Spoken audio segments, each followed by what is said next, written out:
It was a cold, rainy evening in the small town of Maplewood. Detective James Carter sat in his dimly lit office, sipping on a cup of black coffee. The clock on the wall ticked slowly, and the sound of rain tapping against the window filled the room. Just as he was about to call it a night, the phone on his desk rang. "Detective Carter," he answered in his usual gruff tone.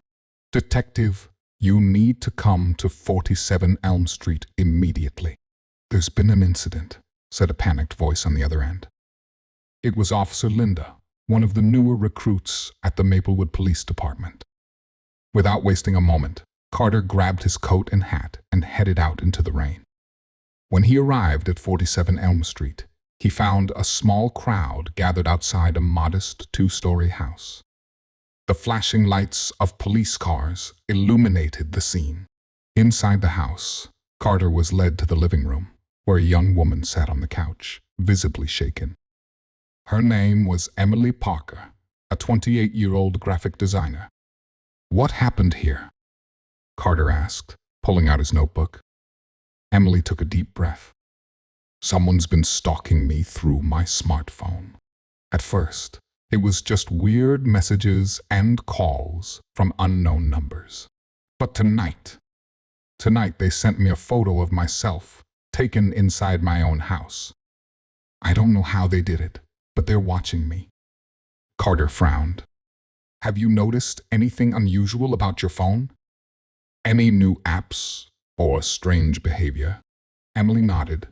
"A few weeks ago, I downloaded a free calendar app to help me stay organized. But ever since then, my phone has been acting strange. It heats up, the battery drains quickly, and sometimes it turns on by itself." Carter took the phone from her and examined it. He wasn't a tech expert, but he knew enough to recognize the signs of spyware. "I'll have our tech team look into this. In the meantime, do you have any idea who might be behind this?" Emily hesitated. "There's someone. My ex-boyfriend, Mark. We broke up 6 months ago, and he didn't take it well. He's always been good with computers, and he's been sending me angry texts ever since." Carter made a note of Mark's name. "We'll look into him.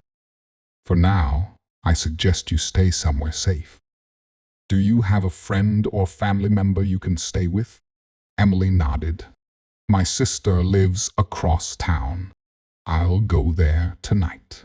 As Carter left the house, he couldn't shake the feeling that this case was more complicated than it seemed. The next morning, he visited Mark's apartment. Mark was a tall, thin man in his early 30s with a nervous demeanor. "Mark, we need to talk about Emily," Carter said, watching the man's reaction closely. Mark's face turned red. "I don't know what she's told you, but I haven't done anything wrong." "Yeah, I was upset when she broke up with me, but I've moved on."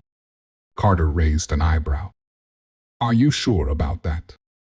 "Because someone's been stalking her through her phone, and you're the prime suspect." Mark shook his head vigorously. "I swear, it's not me. I don't even know how to do that kind of stuff." Carter wasn't convinced, but he didn't have enough evidence to arrest Mark. He decided to dig deeper. He contacted the tech team at the police station and asked them to analyze Emily's phone. A few hours later, the tech team called him with surprising news. The spyware on Emily's phone is highly sophisticated. It's not something an amateur could install. This is the work of a professional. Carter's mind raced. If Mark wasn't behind this, then who was? He decided to revisit Emily's house to look for clues. As he searched the living room, he noticed a small, blinking device hidden behind the TV.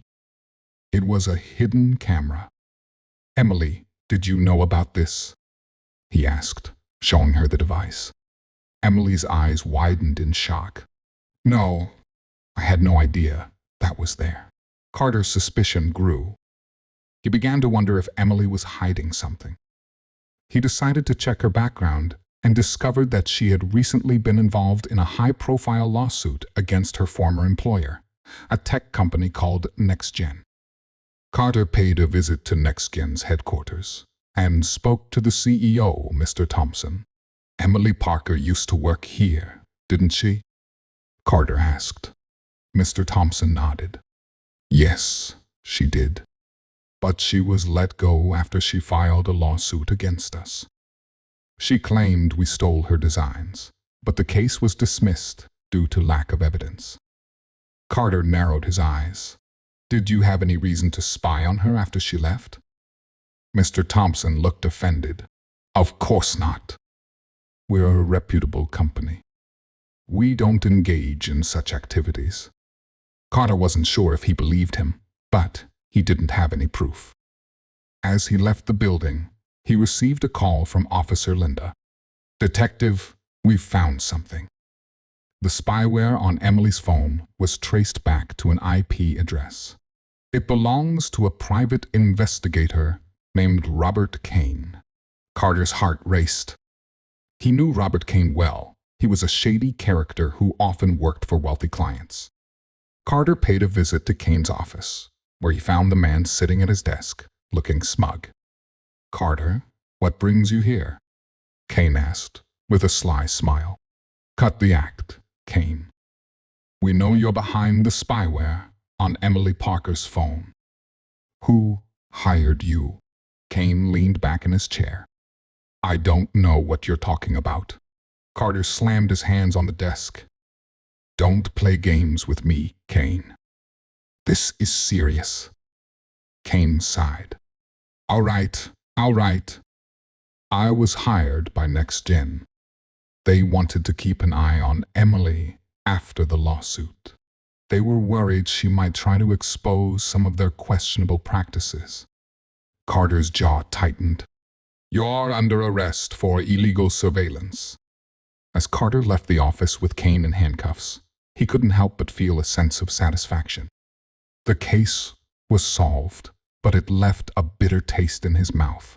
The world of technology had made it easier than ever to invade someone's privacy, and he knew this wouldn't be the last case of its kind. Back at the station, Carter called Emily to give her the news. "It's over, Emily. The person behind the stalking has been arrested. You're safe now." Emily breathed a sigh of relief. "Thank you, Detective. I don't know what I would have done without you." Carter hung up the phone and leaned back in his chair. The rain had stopped, and a faint ray of sunlight peeked through the clouds. Another mystery solved, but the world of crime never slept. And neither did Detective James Carter.